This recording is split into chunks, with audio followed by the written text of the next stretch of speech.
Hello! Welcome to Brainspill, the laziest show on the internet. My name is Tank, and we've got an awful lot to cover today, so we may as well just jump straight into it and look at some of these absolutely insane, eye-watering figures and wondering why people have this much money to spend on a car.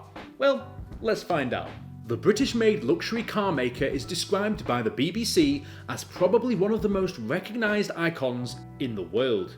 The Rolls-Royce Phantom 4-door saloon was the first product offered for sale in 2003, but then released an extended range of vehicles from the Ghost, Wraith and Spectre. Yes, these cars are pretty luxurious, but the names alone are kind of familiar. For some of you out there, the names of these cars may remind you of this, or maybe even this. But that's just me. Rolls-Royce keep their cards close to their chest when it comes to how much these cars actually sell for on the market, and that's for a number of reasons. Chief amongst which is that each vehicle is classed as a bespoke item, meaning that you can't really just go and buy one off the shelf and expect to pay a standardised price for it. So yeah, it is basically the individual specifications and requests made by customers which kinda give it its value, and depending on what you want and how evasive it is, your value of your car will likely go up and up and up. However, whilst this isn't a completely accurate figure, from what I've seen online, an average quote of what you'd be probably looking at for what you would call a base model, shall we say, or something that's fairly standard, is probably around $340,000 to $400,000. Again, I don't know how accurate that actually is, so if you're going to go buy one of these things, then go speak to an actual dealer, and if you can afford one, then maybe throw a couple of bucks my way, because my god, the rent's going to need it. For most models, however, the prices of these cars escalate from there, going up to even $500,000 for some other cars. This being the extended edition of many of these vehicles, providing more bespoke services for the highest paying customers. Just one example of how in-depth these bespoke services go is that the paint on the Rolls-Royce is pretty much custom, being whatever shade, tint or style you could want, taken from pretty much anything you have. Their PR team even boasts that they have 44,000 different colours, which is pretty in-depth. You could pretty much get a colour from anything you have and get a colour which is pretty dang close to it. If you wanted something completely off the board and random, then you're paying for it, so be my guest. And it's not just the colour, people have much more choice on exactly what they want to go into it. This is a special mixture made just for your vehicle. And just to show how crazy some of this gets, someone decided to make their paint and decided to crush 1,000 diamonds into the actual paint mixture, which was then, of course, painted all over their car, giving their car the diamond look. And the reason for that is because it actually has diamonds in the paint. It's pretty insane. And as you might imagine, the cost of the diamonds alone, to do this is a pretty astronomical sum in order to put into your car. Something else that adds to the price is that this isn't just your average guy just rolling paint on a car. Precise painting on Rolls-Royce's cars are undertaken by one guy, who uses squirrel hair brushes to hand paint the car. Yes, hand paint the car, with all these intricate designs done by hand. Pretty crazy. Whilst this is a good start, and of course this adds some price to it if you want something quite bespoke, the price really ramps up when you start looking inside the car. My personal favourite is the Starlight feature on the roof of the car, a set of fibre optic roof lights which looks pretty amazing just to lay in the back seat and watch the stars. Pretty neat. The car also has specialist features such as heavy acoustic foaming, soundproofing, foam-proofed wheels and even a personalised embroidery if the person requests it. Rolls-Royce even offers options like picnic hampers, whiskey cabinets, hidden safes, refrigerators and pretty much whatever you want in a car. So, do you want a mini basketball court in the back of your car? Within reason. Well, I'm sure you could get some little hoop and stick it in the back or something, but if you want anything, provided it's within reason, I'm pretty sure that they can make it work. And of course, provided that you're willing to pay for it. I mean, pretty much everything's customizable. There's an example of a car which costs an awful lot, which is quite a unique car in the Rolls-Royce collection, which is called the Sweptail. This car is a bespoke custom model which took 4 years to make, valued at approximately $13 million. This is largely down to its unique body shape and design of both inside and outside the vehicle. Like a boat on wheels, pretty nifty stuff. Whilst all of this plays a pretty important role and certainly explains the price tag on many of these cars, it doesn't explain the ethos of what this all actually means. Yes, there are many things we've spoken about today which all forms part of the experience of buying and owning your Rolls Royce, but as a matter of fact, it's more important than that. You're making cars that aren't really for the everyday person. It's not like your average plumber from down the street is going to buy a Rolls Royce. This is a car specifically made for a very specific target audience. You are pretty much targeting the richest people in society with cars like this. Meaning that, because you're doing that, you can charge a premium for the name alone. Having a car like this means something. As to what that means to you, I'll let you decide, but it means something, at least. What really makes this special is the sheer bespoke nature of the cars. Yes, you can buy many luxury cars that have leather seats, wood, and go very fast. That's fine, but many of these cars are production factory-built cars. They aren't bespoke. They're not particularly built for a person in mind. The Rolls-Royce, however, is.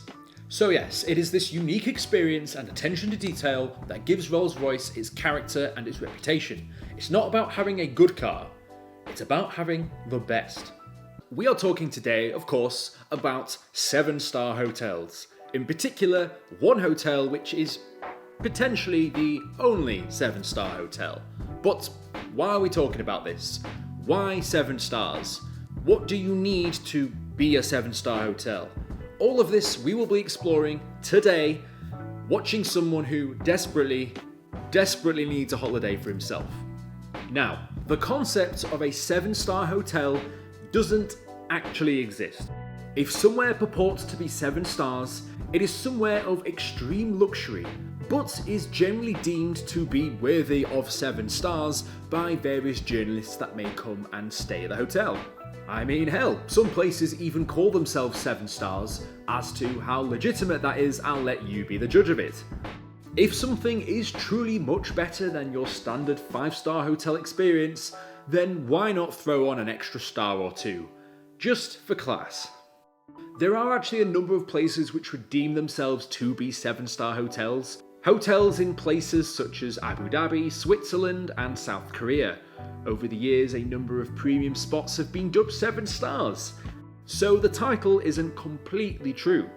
But the hotel we are going to be having a nosy at today is the hotel that was first allegedly dubbed the world's only 7-star hotel.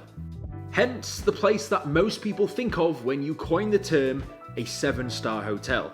Yes, we are looking at the Burj Al Arab in Dubai. And just for context, at the time of recording this video, the price to stay of a single night in this place ranges from £1,300 or $1,800 per night. Yep, that is a lot of money to throw down just for a hotel stay. I honestly dread to think what a 2-week bender would cost staying there. So yeah, I think a great place to start when talking about this hotel is going directly to the website and seeing what it has to offer. So when I immediately look at this, private video, log in to watch, if you have permission. So basically this site already knows my net worth even before I've gone on the bloody website and knows that I'm not going to be booking there anytime soon.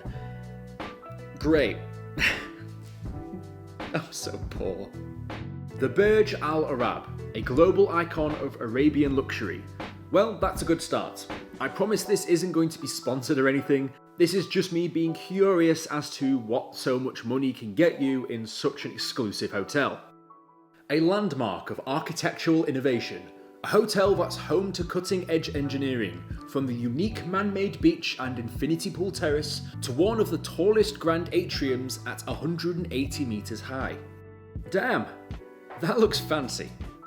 Burj Al Arab takes hotel design to a new level of modern luxury and has also redefined the meaning of exceptional hospitality both in Dubai and around the world. Okay, yes, fine, we understand it's a very fancy place, but what's actually in the hotel? What do you get for your money? Well, the design alone, being shaped in a sail, is pretty much a landmark of the city of Dubai, and is one of the most famous hotels in the world. Yes, I know for many people watching this, you might think that 7 stars is a bit of a silly concept, but when you know what's in here, you might want to be digging a bit deeper into those pockets to see if you can afford to go. The hotel itself will be able to book you Royce Phantoms to pick you up from the airport to take you to the hotel.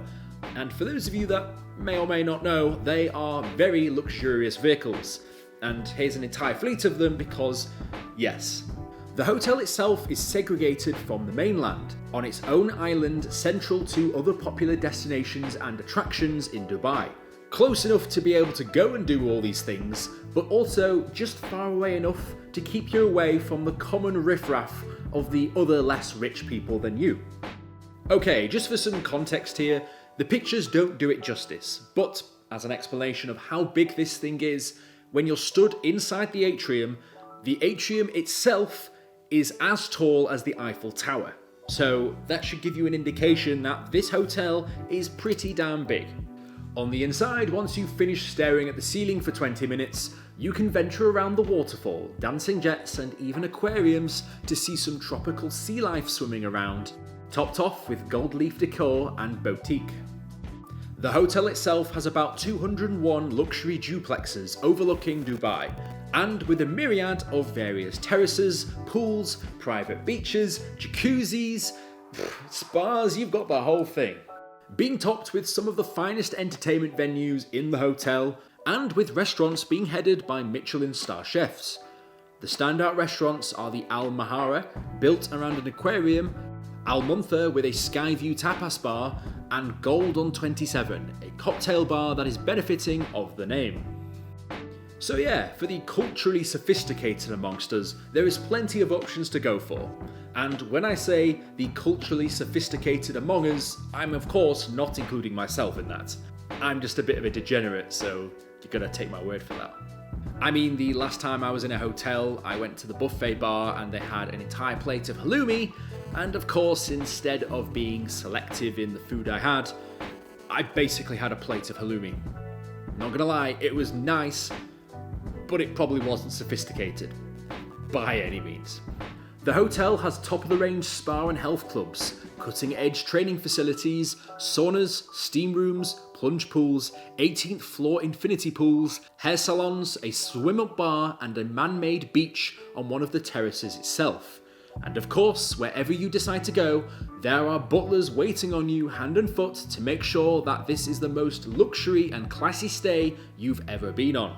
And just in case you don't want to travel by car, there is of course a helipad on the hotel also, which interestingly enough was also the same helipad where Roger Federer and Andre Agassi once enjoyed a round of tennis, just to give you some perspective on how big this bloody thing is. And of course, just to top it all off, this place even has a kids area, so if you manage to book this luxury hotel but couldn't shake the kids before, you can leave them there and come back for them once you've finished your trip. So that's a benefit also, I guess. So yeah, I mean, I don't really know what else you expected. It's just a really nice hotel, and seems as though this is one of the few places in the world which is deemed to be of the highest quality. I think it's interesting to have a look inside and what gives people the impression that really these hotels deserve these high ratings. I mean, it's hard to argue that somewhere so expensive and somewhere so luxurious doesn't deserve 5 stars, but does it deserve more?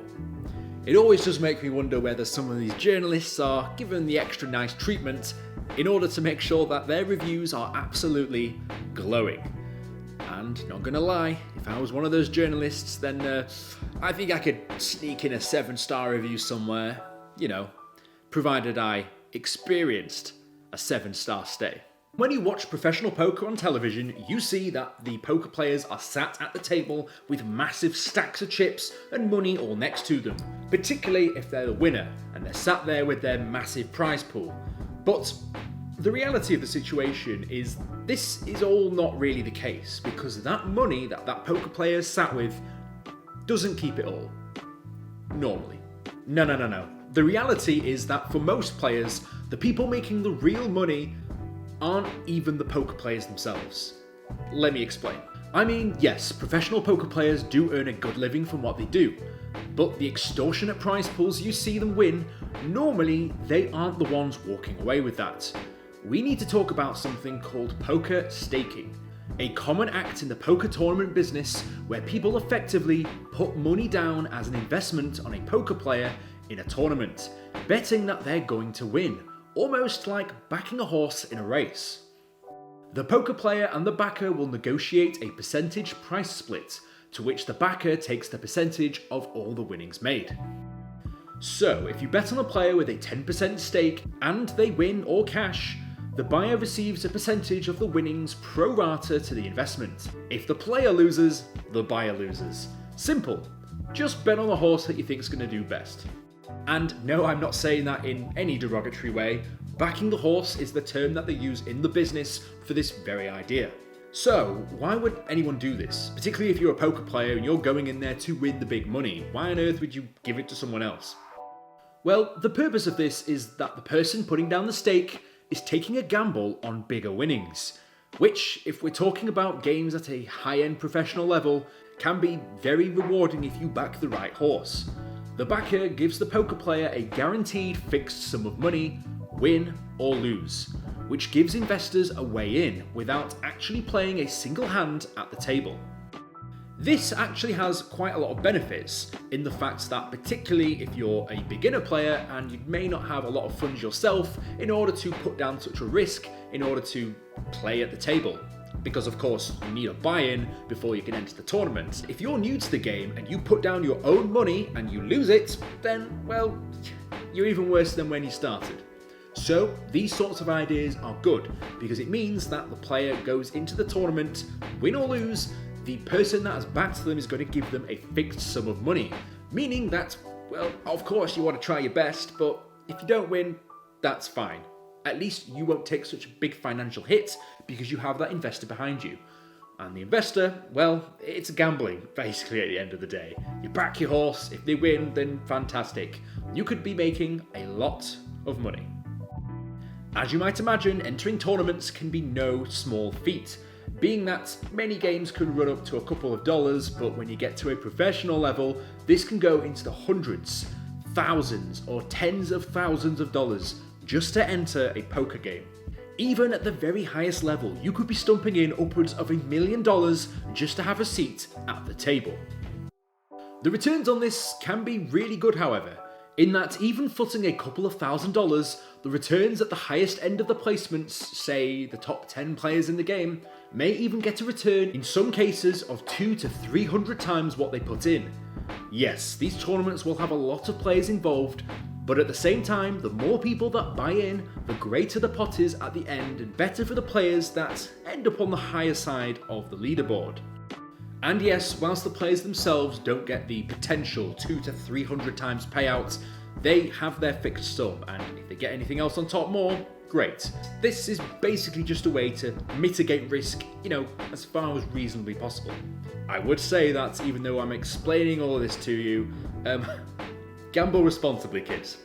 I am not going to be the one responsible when you start trying to back people to enter poker tournaments for millions of dollars. Maybe this was the most appropriate card for me after all. So yes, just by getting a backer, they are giving you something regardless. I imagine saving yourself a couple of $100,000 is a very liberating thing.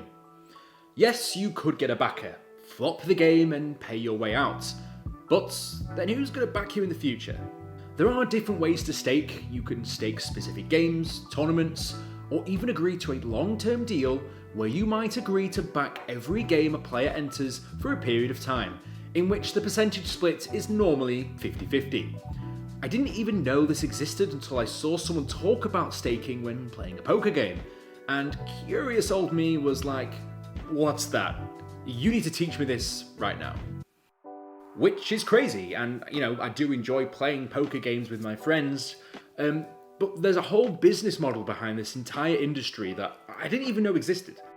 The reason why this is probably not very well known about is that staking would normally happen in closed circles or between other poker players who have the capital to back other players to create more ways to create wealth. But now, many people are trying to open up this market to the public, so your average Joe can join a staking pool to try and earn some income that way. However, despite what some people might tell you, from someone who by no means is a professional poker player or a financial advisor, is that apparently staking in this is quite high risk. Very high risk, some might say. So I wouldn't just ape into this without doing your research, or at least having some fundamental knowledge of what the hell's going on here. The whole staking thing, yes, whilst primarily being a way to earn money, it's also used as a long-term investment for potentially someone that you're backing. If you're saying that you're going to back someone for a long period, it's in your interest that that player is basically in the best position they can to earn as much money as possible. Meaning that, well, if you want your poker player to actually give you a return, you need to kind of make them a good poker player. So for many people, they might take someone on board and try and teach them how to be a professional poker player, which works dividends, particularly if you're able to get someone from the ground up, get them to a stage where they're able to win a lot of money, and then your investment was totally worth it. It's really in both parties' best interests that the players go in being knowledgeable, experienced, and ready to go. So it might be beneficial for a player and their career, to which they may sacrifice a percentage of their winnings, but walk away with the knowledge and ability to be able to get to the higher stakes tournaments with even bigger payouts. That's it, people. Invest in yourself, or just get some rich backer to back it for you. Either way, it pays dividends. Allegedly. So, I know what you're thinking. What happens at the end? Because surely the player who you've backed is either going to win more games and earn you money, or they're going to lose more games and your investment has gone down the drain. Well, in a lot of these business relationships, there is a way that they finally determine how this works, particularly if your player has lost more games. You know, it's a risk at the end of the day. You might back someone and they might just be unlucky, or not very good at poker. Either way, your judgment was not on the mark that one time. So, if you backed a player and they've lost more than won, they are in what's called make-up. If you're $100,000 down, you gotta see if you can make up that $100,000 back. Basically, you've got to enter more tournaments to try and win money. The difficult position is that when any backing agreement ends, what happens with this money is generally, if the backer ends the agreement, they forfeit any money owed. But if the player exits the agreement on their own terms, their poker career is pretty much done. This, whilst being a big gamble in itself, is all part of the game. I mean, you're a professional poker player for a reason. You're going in there to win, and if you can't win, then maybe you shouldn't be a professional poker player. Just saying. And I would say that they know the risks, and, well, you know, gambling is the game. That is literally what they're doing. They're gambling. This is just a different type of gambling. This is a little known thing if you're not into poker, but it's always interesting to know how the business operates. So the next time you see something on the news saying a player walked away with a multi-million-dollar prize, you know that there's probably more going on than first meets the eye. And today is one of those stories which either you've heard it because it's quite well known, or that you have never heard it or you don't care. Either way, it is a pretty startling story. It's a tale of, pretty much, the early bird catches the worm. Or in this case, you trade out the worm for a pizza. For the uninitiated among you, Bitcoin is a decentralized digital currency without a central bank or single administrator, which can be sent from user to user using peer-to-peer Bitcoin networks without the need of any intermediaries. Transactions are verified through a network called the blockchain. So thank you very much Wikipedia for that very concise statement. Before seeing this digital asset plastered everywhere, Bitcoin was originally a concept on how currency could be used and operate in the future. You could basically mine coins with a laptop CPU, and it was mostly a group of budding tech geeks and engineers spooling over the ever-growing question of how to operate a decentralized ledger. This at the time was truly a look into the future, but at the time this was very, very new technology, and many people didn't even know what a Bitcoin was at the time. And the first people in the know would very shortly have the first blockchain up and running, where to actually get a Bitcoin, all you pretty much needed to do was press a button, and you would get a single Bitcoin. Yes, that was actually a thing back when Bitcoin first started. You could literally print money. The coins could be mined but had no real use case at the time. No established company or merchant was going to accept a digital asset that nobody had ever heard of. How much was this thing worth? What's the utility? What's the use case? These were all questions that needed to be solved, and one man tried to help establish that idea, called Laszlo Hania, who had some coins of his own, each being worth at the time about $0.004. So, in order to try and establish a use case for this brand new currency, with nothing else like it ever being used before, Laszlo decided to make a post on an online forum called Bitcoin Talk on the 18th of May 2010 to pose the following idea.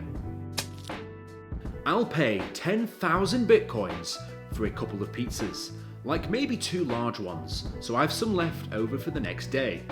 I like having leftover pizza to nibble on later. You me both, buddy. You me both. You can make the pizza yourself and bring it to my house or order it for me from a delivery place. But what I'm aiming for is getting food delivered in exchange for Bitcoins, where I don't have to order or prepare it myself. Kind of like ordering a breakfast platter at a hotel or something.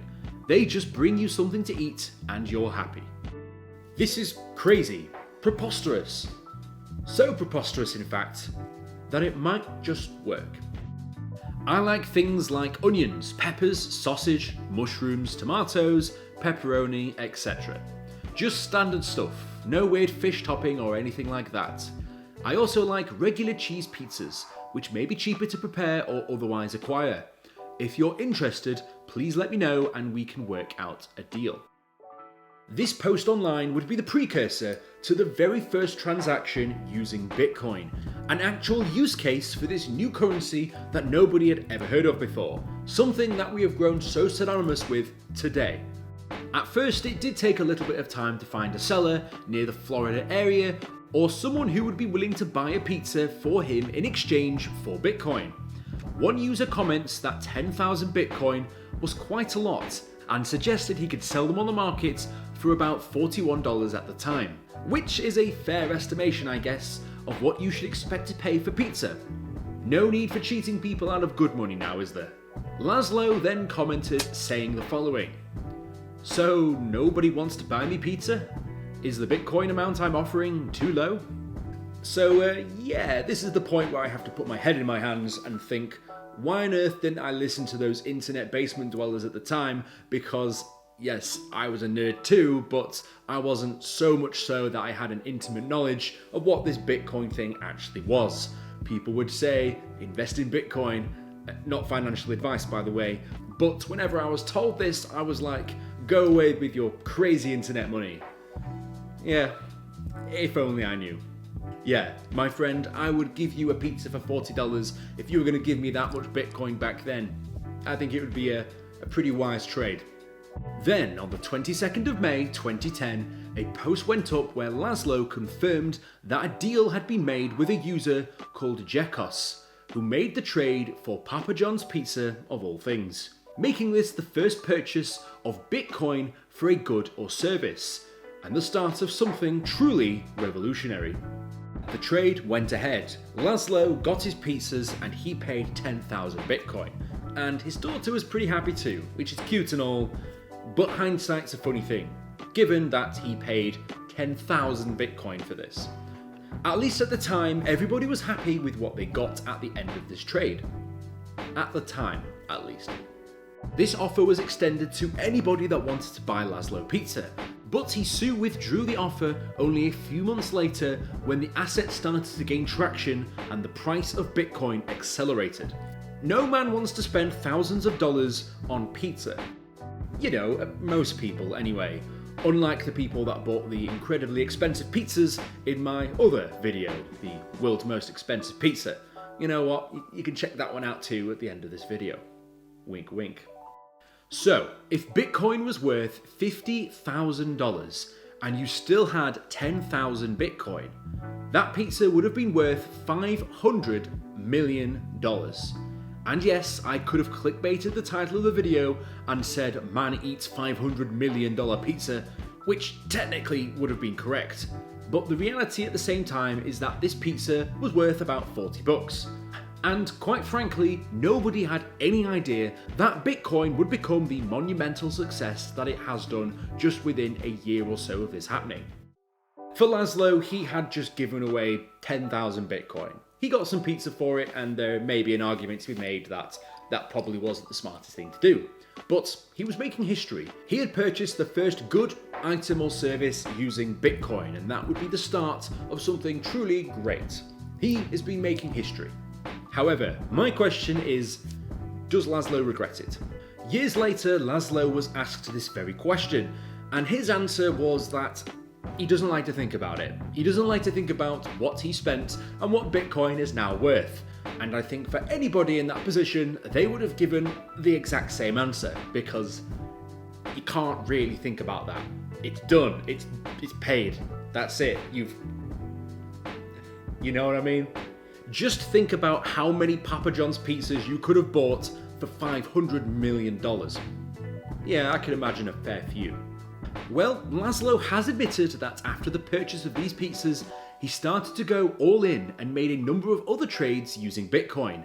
In all, he estimated that he spent 100,000 Bitcoin on a number of items, most of which was pizza. But as a pioneer, he deserves all the damn pizza he can afford. To mark this event, the 22nd of May is marked as Bitcoin Pizza Day. Truly, an event to mark in the calendar, people. Funny, it's almost the reason why this video is being released, I believe, on the same day. Just a coincidence, I'll have you know. You might think that there's probably some law of the land which prevents people from defacing or destroying their money, which, you know, at the end of the day, a lot of banknotes have some very important person on them, which you probably shouldn't burn, especially when it's worth something. On some of the world's more famous currencies, you've got George Washington on the dollar bill, you've got Queen Elizabeth on pretty much every great British pound, and also you have Mao Zedong on the Chinese yen. And yes, you'd be right. Section 333, Title 18 of the US Code states that anyone who mutilates, cuts, defaces, add any other synonyms you can think of, any bank bill shall be fined under this title or imprisoned not more than 6 months, or both. So, basically, in the US, grabbing a fresh dollar bill out of your pocket and setting it on fire is illegal. Land of the free. So, why is it okay to burn some money whilst others are deemed illegal? Well, it's all down to the purpose and the actual reason a bill is printed, much of which is money used for an actual financial currency exchange. However, this money is built specifically for burning. That's right, this is commonly referred to as hell money. Hell money, what is commonly referred to in the West, is purpose-made to resemble legal tender banknotes, but are not actually officially recognised as legal tender. Basically, it's fake money. The reason for this is that in many countries across East Asia, there is a common practice that the money is given as a burnt offering to the deceased as an answer to resolve their assumed monetary problems in the afterlife. The difference here is that this money is actually printed on a form of joss paper, which is incense paper that is made specifically to be burnt. So yeah, that's why I can sit here and burn this money, and aside from the fact that it might be against my tenancy agreement, basically it's not illegal. However, just to show you one a little bit closer, this is what our note looks like, which, as you can tell, it's it's as you'd expect from a fake note. And even on the back, if the camera picks it up, you can even see it says hell money on the back, just in case there's any doubt. I mean, even feeling it, it's thin as hell. You can tell it's not real paper, just, you can do whatever with it really. This is because money, according to Chinese folklore, can bring you happiness in the afterlife. Hence why families make offerings of fake money, which allows this wealth to be transferred and materialize in the afterlife. Now, I'm not one to mock ancient Asian culture here, but yeah, if someone was going to burn that for me in the afterlife, I don't know if that would really cut it. However, if that is how the afterlife works, then I would really appreciate it if one of you guys could burn me a couple $100 million worth of it, just so I'm good in the afterlife. That would be very much appreciated. That would be peachy. Some people burn this money specifically so their family members can be wealthy in the afterlife. However, there is a slightly different interpretation to this by the fact that a lot of people do the same thing, but instead of the money going to the family members, it goes to bribing the emperor of the underworld. Yeah, it sounds totally above board and totally legit, so let's keep going. However, hell is not the eternal burning hellscape that many of us may assume it is, as the underworld in Asian culture incorporates the afterlife in its entirety, where they are judged and either they are sent to heaven, they are reincarnated, or they are sent to the underworld to be punished until your debts are absolved, to only then be elevated to another plane of afterlife existence.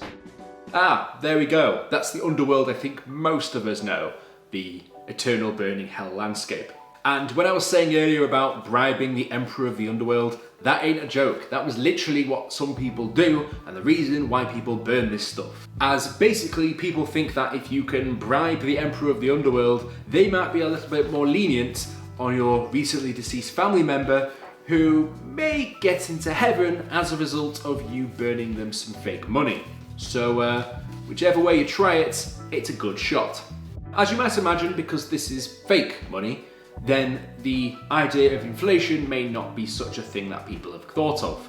Therefore, these fake currencies often have a pretty inflated value on them, sometimes being printed in the billions of dollars. These excessive denominations are surprising, almost like the underworld doesn't have a financial system, or after so much money is transferred to the afterlife, that it becomes worthless. Hyperinflation, people, read up on it. As a matter of fact, imagine that you're in the underworld and your family member have burnt you a couple of hundred yen of this currency, which this is. It is 100 yen. And basically, you think, great, I've got a little bit of money. But then old Frank over here, his family member's burning him bills by the 100 million. And you're gonna be pretty pissed by that, because if that's all going to the emperor of the underworld, you know for sure as shit that you ain't getting elevated to a higher level of existence until you've paid off those debts. This isn't just limited to fake money, however, as other items are also burnt in the ritual in the same manner, by getting papier-mâché objects which can be burnt and transferred into the afterlife, hence increasing in value. So, just as an example, this car, for example, is something that people have made and then burnt with the hopes that the value of that vehicle will then go into the afterlife, be it to help a family member out or to bribe the emperor of the underworld. So basically, someone just needs to start making a bunch of papier-mâché Teslas and they'll be in the money. And these papier-mâché items are not limited to just a few things. You've got houses, cars, jewellery, and it can be pretty much anything. Anything that's got any worth to it or any intrinsic value can be burnt and made as an offering, regardless of its value. Due to the fact that this is fake money, of course it's nothing like a real bill, and any normal security features that are seen on normal currency is clearly not present because it's not trying to imitate real money. I mean, it is, but not in a way where it's going to get you legally in trouble. It's pretty distinct in the fact that it's fake, but they just need to make it abundantly clear by having the appropriate wording and the fact it's made of papier-mâché, basically. Because of course, they are not intended to be spent as real money. In the living world, mind you.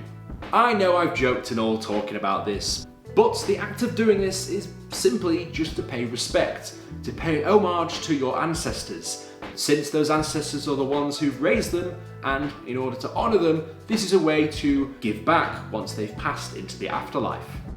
So yeah, I can get to the point, eventually, but that is the reason why people burn fake money. If you like the video, be sure to like and subscribe. If you want to be notified as soon as I upload my next video, be sure to hit the bell button.